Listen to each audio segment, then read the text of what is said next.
For far too long, the United States has been dependent on foreign nations for sources of the critical components that make up vital life-saving medicines, including antibiotics, one of which is one of the first generic antibiotics of its kind that will be manufactured leveraging advanced manufacturing, continuous manufacturing processes right here on this campus. Medicines like naloxone, an opioid overdose reversal agent that can save countless lives during this opioid overdose epidemic. All of these medicines suffering from a fragile supply chain that include key components that are made outside the United States by unfriendly foreign nations. That changes now. This dependence on foreign countries has left America, the greatest country of the world, vulnerable to supply chain disruptions, whether from geopolitical tensions, natural disasters, or that next public health emergency. I'm proud to say that Flow Corporation and the other pharmaceutical leaders joining us here in Petersburg are prepared to change that, beginning with these new facilities that were gathered here in today and that are on this campus. As the first independently B-certified pharmaceutical manufacturing corporation in the United States, Flow is committed to bringing medicines and pharmaceutical manufacturing back home, ensuring that every American has access to safe, effective, reliable, and affordable medicines. By focusing on the production of the critical component of these medicines, the active pharmaceutical ingredients and key starting materials, and focusing on that right here within our borders, we are laying the foundation for a healthier and more secure future. This is not just about business, y'all. It's about national security. It's about public health. It's about economic stability. Here in Petersburg, we're fostering a culture of responsibility and innovation that will set a new standard across the pharmaceutical and generic industry. Most of all, we're not just building a company, we're building a community, as Secretary Mary said, a community of life-changing and like-minded individuals and organizations that are dedicated to making this world a better place, to serving patients and our families who deserve to know that the drugs they may depend on in an emergency situation are going to be there when needed. To make this possible, Flow is committed to playing a leading role toward a self-reliant pharmaceutical industry in the United States. But we're not alone.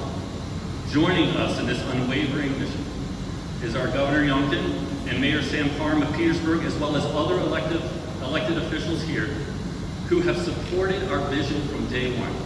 And for that, we are so grateful and appreciative of your dedication in helping us protect America's medicine cabinet.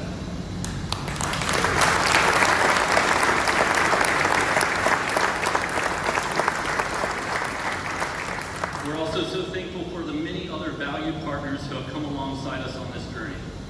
Partners including Civica, Frank Upton, our co-founder, who's CEO of ECU's Medicines for All Institute, the United States Pharmacopoeia, SK Pharmteco, and all the other entities that have come together and are now constituting the Alliance for Building Better Medicine. It's fitting that we're marking the next chapter of our shared journey together by hosting today's event inside Flow's newly operational large-scale metric ton cGMP manufacturing facility. Y'all, this is America's newest active pharmaceutical ingredient manufacturing facility that is dedicated to securing our essential medicine supply chain. Here, we'll be able to produce up to 60 metric tons of the critical ingredients for medicines that are key to protecting the health of not only the great citizens within the Commonwealth of Virginia, but citizens across our great nation. So, thank you all for being here. Thank you for marking this occasion. You're an important part of this movement, one that is protecting our supply chain and optimizing medicine manufacturing in the United States. A movement that is improving the quality of the medicines that you and your family rely upon. A movement with a goal to ensure availability and accessibility to the medicines that matter to you and your loved ones. A movement that will protect our nation and grow healthy communities for generations to come. Today, you all, is the end of the beginning. As we move from a company that has been building to now one that is fully operational and dedicated to serving this great nation for generations. So thank you. Thank you.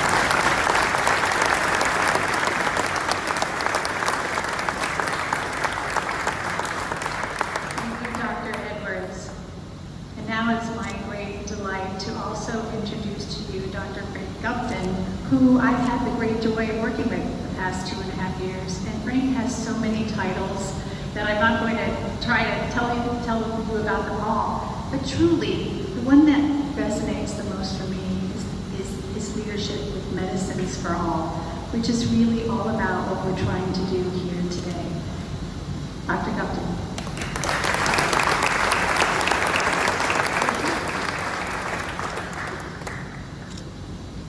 So I'll start by talking about a phone call that I got yesterday afternoon from Robbie DeMario.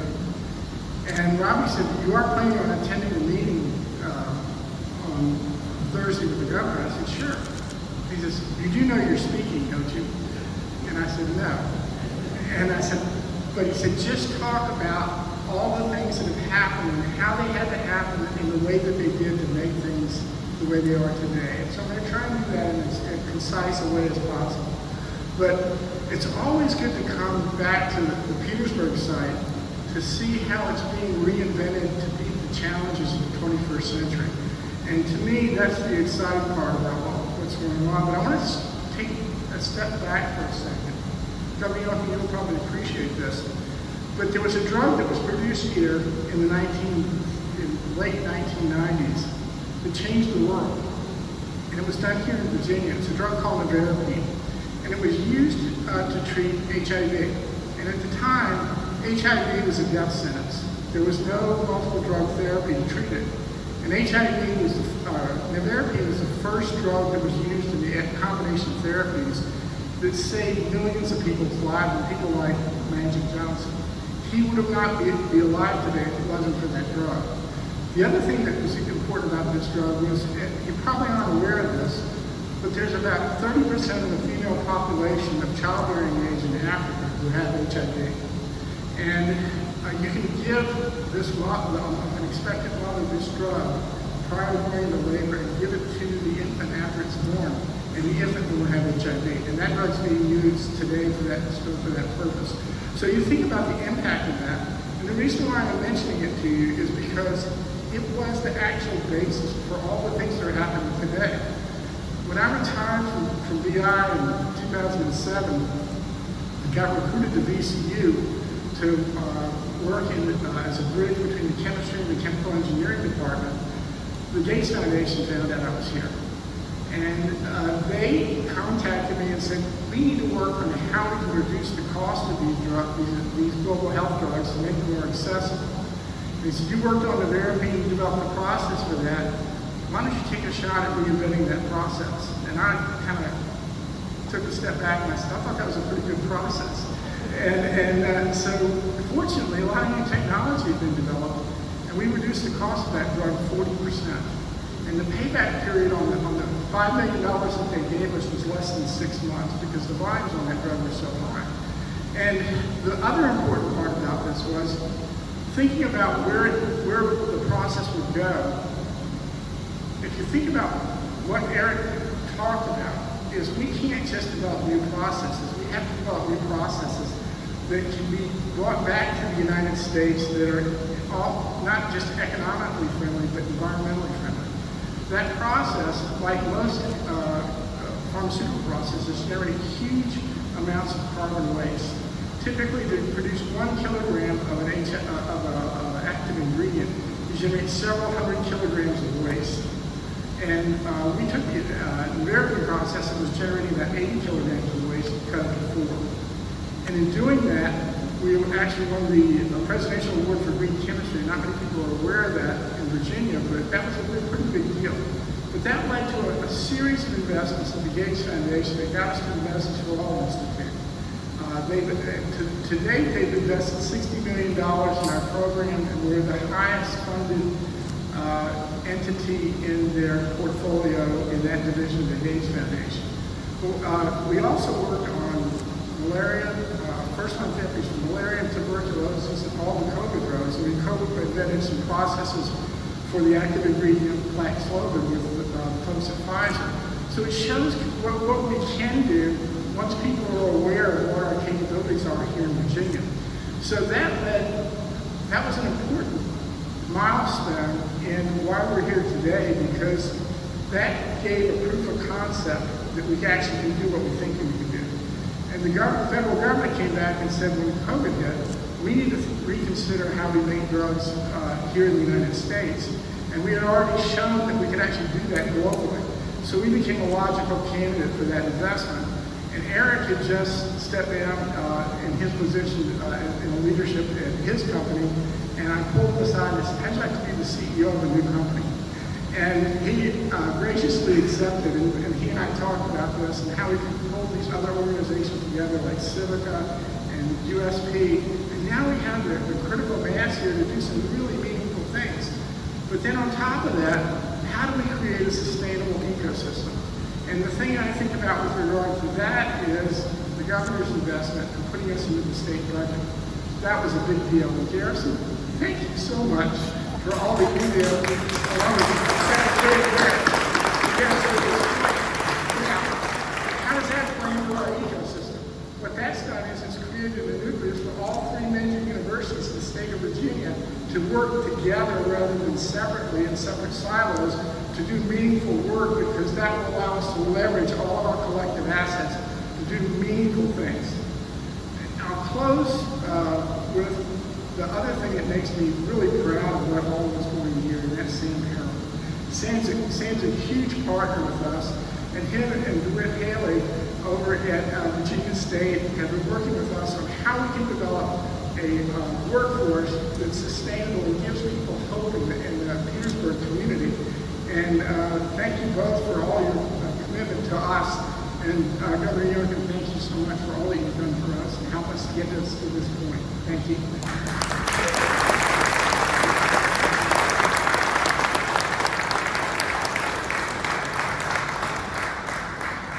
Virginia treasures and national treasures, Dr. Edwards and Dr. Gupton. And now, on the theme of public-private partnerships, it's my joy to introduce to you the mayor of Petersburg, someone who I've really learned a lot from and have enjoyed working with. And just look at his face and you see how much energy he has right here for and in Petersburg. Mayor. Hello, Petersburg. You are in Petersburg right now. A round of applause for this fabulous facility in the city of Petersburg. What a fine facility here. And I want to thank everybody for being here today, and specifically the governor for his commitment here to the city of Petersburg. And if you know, he is no stranger to being here, so it is only fit to have him here to celebrate this fabulous facility here today. And I can't do this without my city council right now. I got to recognize my city council members, from Councilman W. Howard Myers right there, Councilman Carlos Jones, Councilman Barbara Westbrook, Councilman Charlie Tuckberg, stand up. This is a commitment that we have from this city council. This is all about bringing jobs back to Petersburg. And you all know the city of Petersburg, we lost our manufacturing in the 80s. And that really turned into our whole economic meltdown that we had in the early 2000s. So this, what we see today, this is a new day here in the city of Petersburg, in which I see my Virginia State kids that are here today, Madison and the rest of the world. This is the future of jobs here in the city of Petersburg. And I just want to start off today because by recognizing full praise for what Dr. Edwards has done, along with Dr. Frank Gupton. I have a proclamation to present to them today which says, whereas Flow is addressing the critical needs to bring back the production of essential medicines to American soil and ensure affordable health care for all citizens. And whereas Flow's commendable efforts have been recognized through the acquisition of a $354 million contract from the Biomedical Advanced Research and Development Authority, a division of the U.S. Department of Health and Human Services, with the potential value of this contract extending up to $812 million across 10 years. Whereas the pharmaceutical campus anchored by Flow, Civica, and Impact Biochemicals symbolizes Petersburg's future. It represents a future where advanced manufacturing of essential medicines breathes new life into our city, promising growth and prosperity. Whereas we are encouraged by Flow and the pharmaceutical campus potential to attract additional partners and supply chain industries, which will place Petersburg and Virginia at the forefront as the primary source of essential affordable medicines in the United States. Now therefore, I say every prayer by virtue of the authority vested in me as mayor of the city of Petersburg, do hereby proclaim that we celebrate and commend Flow Corporation for its unwavering commitment to advancing essential medicines, fostering innovation and revitalization of our community through the pioneering development of new medicines and advanced pharmaceutical manufacturing. I just want to present this right here to you.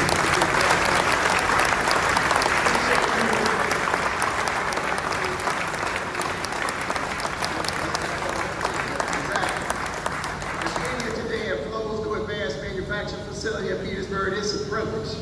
The moment marks the culmination of an idea set in motion years ago by the visionary himself. I call him the godfather of pharmaceuticals here in Petersburg, Dr. Frank Youngkin right here.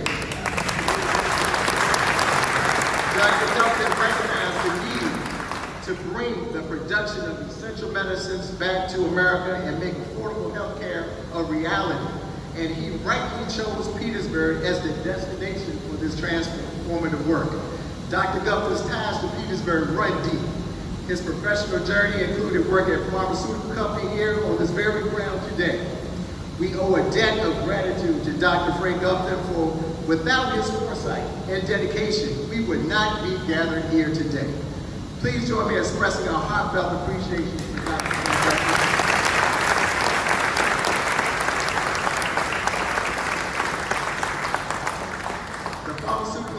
We are standing on, now home to Ambac Fine Chemicals, Silica RX, and Flow, signifies an investment exceeding $500 million here in Petersburg.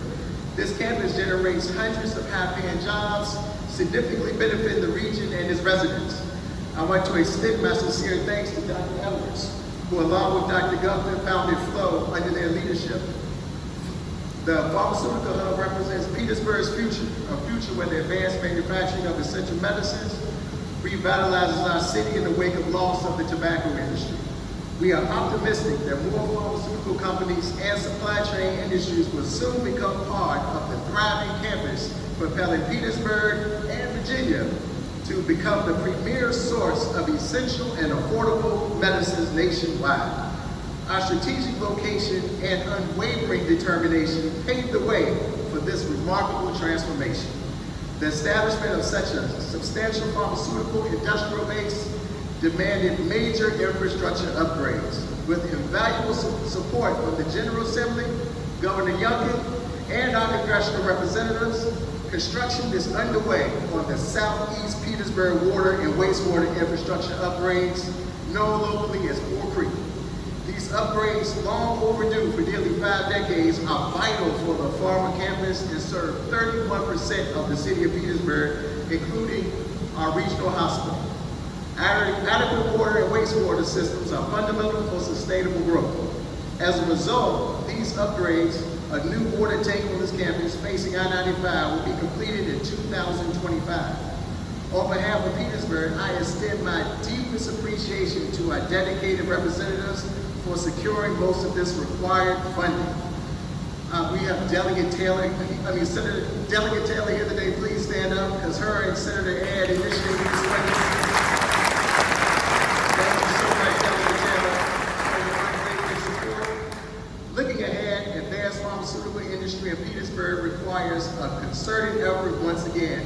We turn to Dr. Gupta, who has sown the seeds for future success to address the workforce demands of growing the pharmaceutical manufacturing sector. Dr. Gupta, in collaboration with city officials, proposes the establishment of a pharmaceutical training facility here in Petersburg. Governor, we're gonna need your help. Pull that off, because a robust workforce pipeline is essential to providing the skilled labor force necessary for advanced pharmaceutical manufacturing, ensuring the growth and prosperity of our industry partners.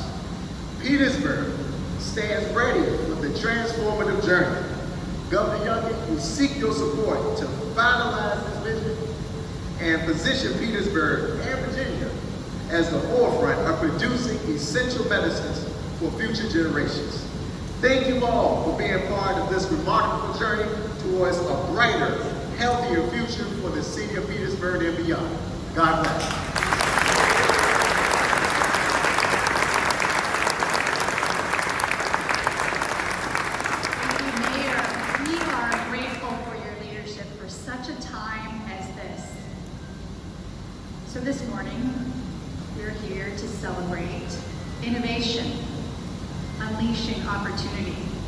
And we're here to celebrate Petersburg.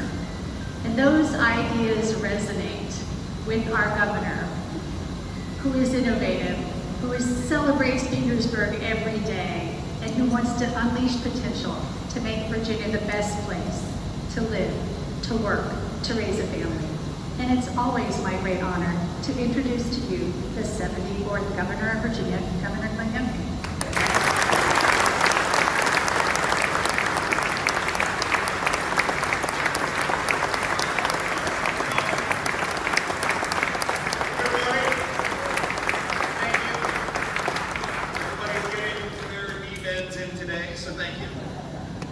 So first of all, as a engineer in school, I can't help but look around this amazing place. I've been captivated by the pipes and by the valves and by all the intricate machinery that will become the most advanced pharmaceutical manufacturing facility, not just in Virginia, but anywhere. And so congratulations to Flo. This is amazing.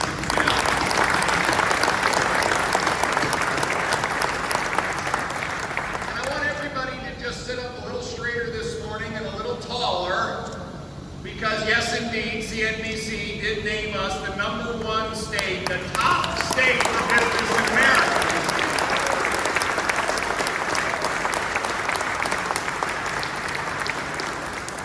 How honored and excited I was to join them this morning to really reflect on the extraordinary amount of work that has been going on all over the Commonwealth. Work to make sure that we have the very best workforce, top education, best training, best collaborations between local, state, and company training programs. To make sure that we have the best infrastructure, so that in fact businesses who come here have business-ready sites. They can ship their product anywhere in the world through our extraordinary port, that we're investing in roads and rail, and we're going to make sure that every single family is connected through high-speed, affordable broadband access across the entire Commonwealth. That's so important.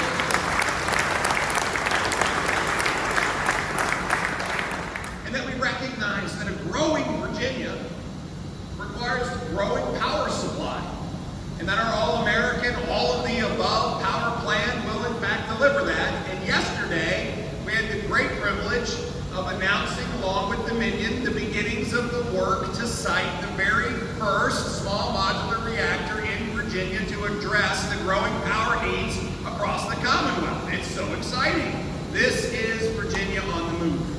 And to see Virginia acknowledged by CNBC is a wonderful, wonderful affirmation. But of course, results matter. Results matter. And I always explain to everybody I'm much more of an output results governor than I am celebrating inputs. We'll just wait until great things happen, and let me tell you, great things are happening. $74 billion of committed investments have been made by existing companies and new companies to Virginia in the last 2.5 years. 2.5 times any amount ever on history. And there are 240,000 more Virginians working today. And there's lots of great jobs to be had. And we'll talk about that in a minute with the future leadership that's in the room. Today is about celebrating business and business ecosystems. It's about celebrating infrastructure and investments in order to make sure that we are building for the future and not just repairing the past. And then finally, it is about the future. The workforce, the leaders that are being educated in Virginia today and are being prepared to step into those leadership roles and take Virginia to an even higher and higher levels. What an honor it is to be here in Petersburg. I was at this site just 2 years ago, and we toured, and we had a chance to see the great progress that was being made, the collaboration. You have heard about it. What a vision to bring back to not just America and not just Virginia, but to Petersburg, those essential advanced pharmaceutical manufacturing capabilities that are at the foundation of everything that we need in our pharmaceutical supply chain. To do it here in Petersburg because we have the best facilities. To do it here in Petersburg because we have the best workforce. do it here in Petersburg because we have the best mayor. Come on, you can clap for that.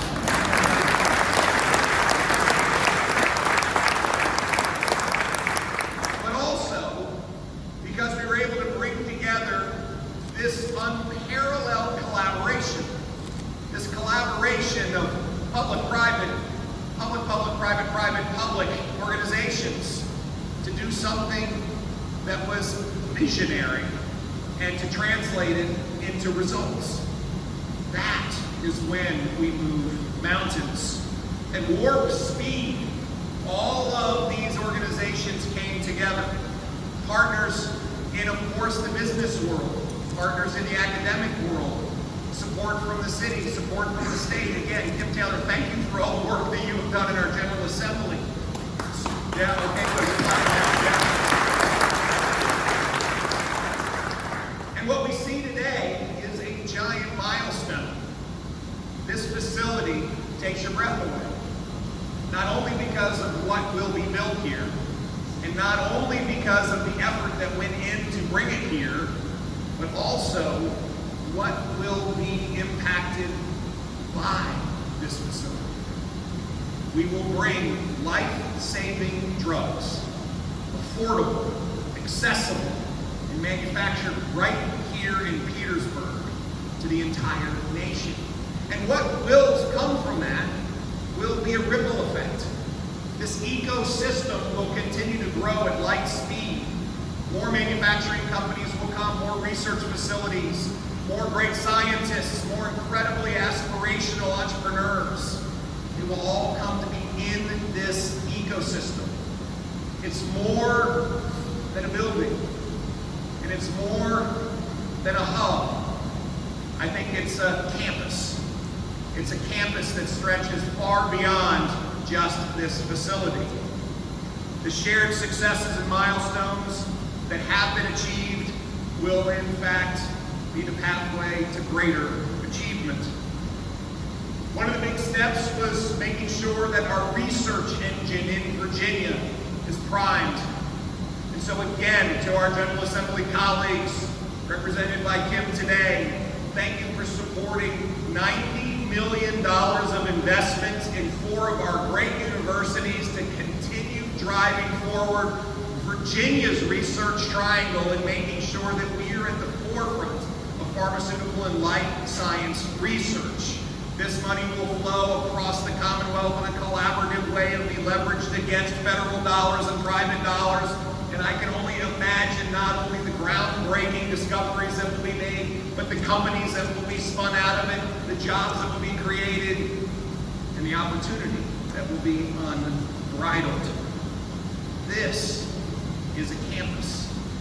I look around and see the companies that are already here expanding and hiring and training and making sure that they are fulfilling not just their corporate mission, but their higher calling, their mission to serve. This is a campus. In fact, I think we should name this campus, is what I believe.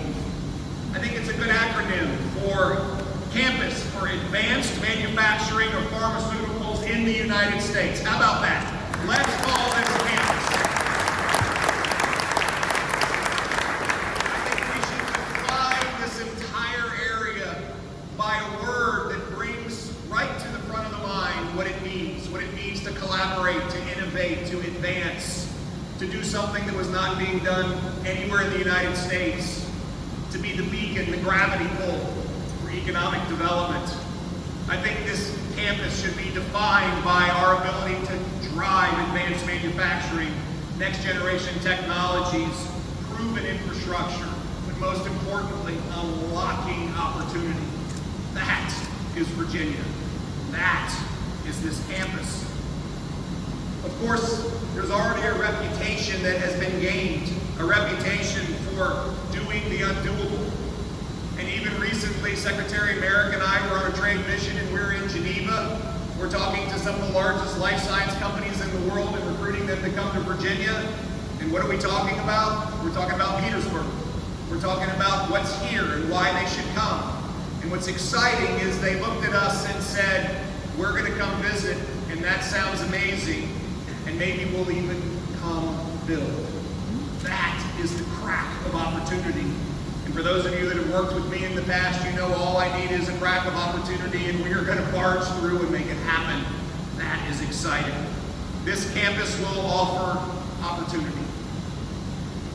I do believe that our top-rated Research One institutions are at the foundation of innovation, not only because of the work that goes on there, but the work that goes on in a collaborative environment that will be right here on this campus. Frank, you know how to do that. Frank, you're going to unlock that.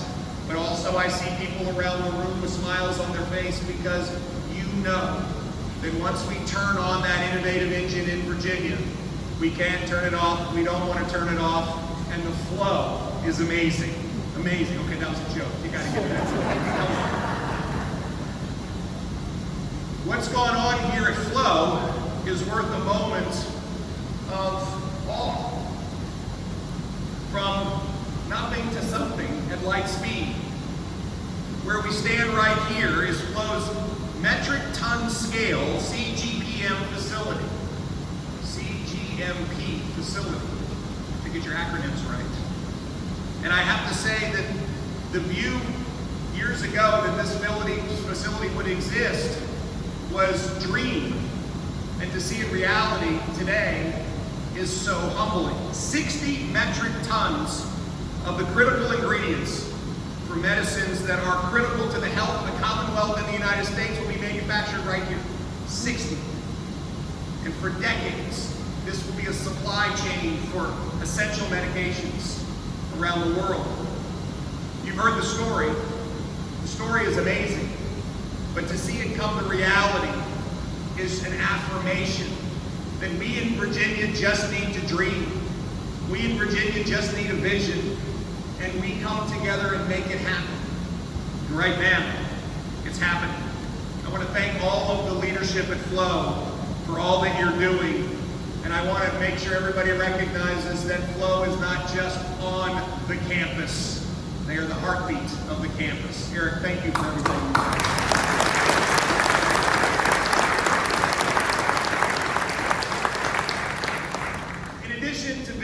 Partnerships, we have to make sure we have the right infrastructure.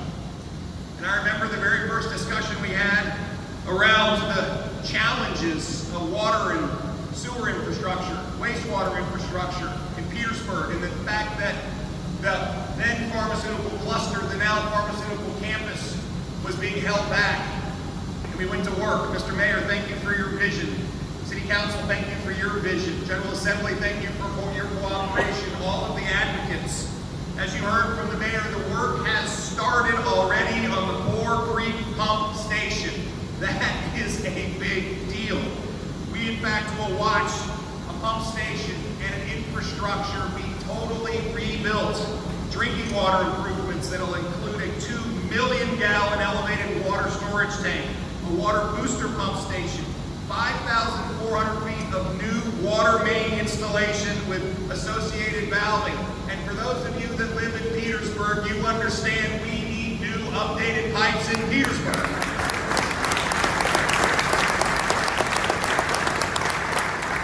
I do have to say, I think it's probably every mayor's nightmare that over the holiday weekend the phone call comes and there's been a major pipe malfunction burst in one of the main water systems in your city. And I once again want to congratulate city leadership. You reacted quickly. It's already repaired within 4 days. I know that you all went to work. Southern contractors, who none of you know, was at work fixing this pipe. And while the water's still being boiled for safety reasons, what an amazing step to get Petersburg back flowing again. That's another joke. These improvements, this infrastructure, is just another step as to why Virginia is top in business and why Petersburg should and will be the national leader in life sciences and advanced pharmaceutical manufacturing, because we have to continue to invest. The third area that we must invest in is the future. And I see the future here today. Virginia Virginia State University, or might I say the Virginia State University, runs an extraordinary program during the summer. The VSU Summer STEM Institute. Students participate in a 4-week program that allows them to explore, to dream, to innovate, to light a spark to that already ignited aspiration to understand the world of science and technology, engineering and math to a much greater degree. And for those of you that hadn't noticed, if you don't have an orange shirt on, you're not in the VSU Summer STEM Institute. But if you have a orange shirt on, would you please stand up so we can acknowledge the great work that you're doing?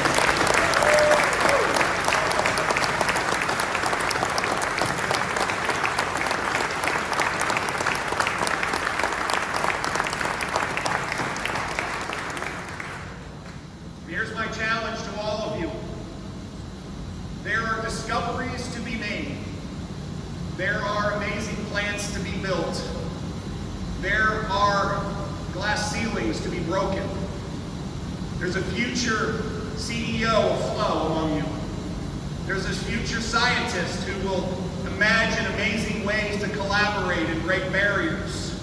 I hope there's a future mayor and a future governor amongst you. But the aspirations for you by those around you are unlimited. And they can only be challenged and exceeded by your own aspirations. And I look forward to cheering you on along the way as you break boundaries, you forge new discoveries, and you lead the Commonwealth forward. That is my challenge.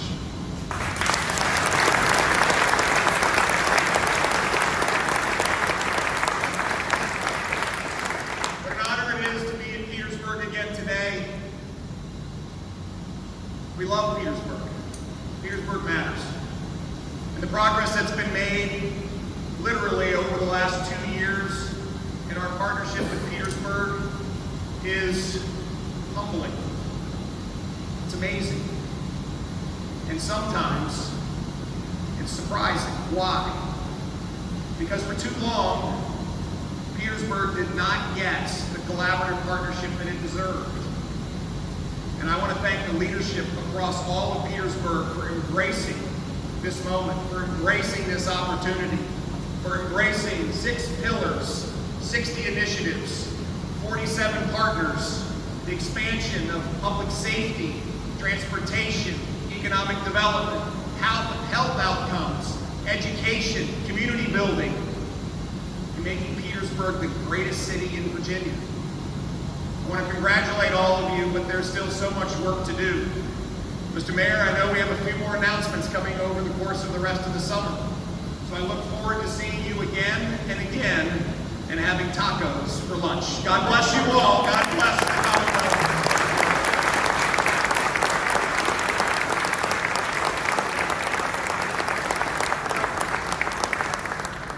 I had this idea that we should rename this the campus. And I think we should still go ahead and do that. So if I could just bring up all of the front 2 rows and all the students. Come on, see if we can all pile up here, but just don't block our little easel here. So come on, everybody up here.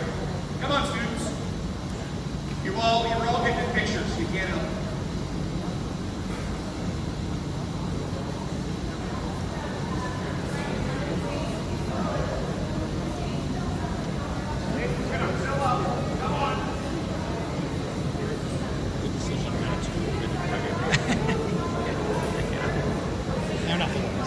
Exactly. That and shovel digs. Yeah. On there for consideration.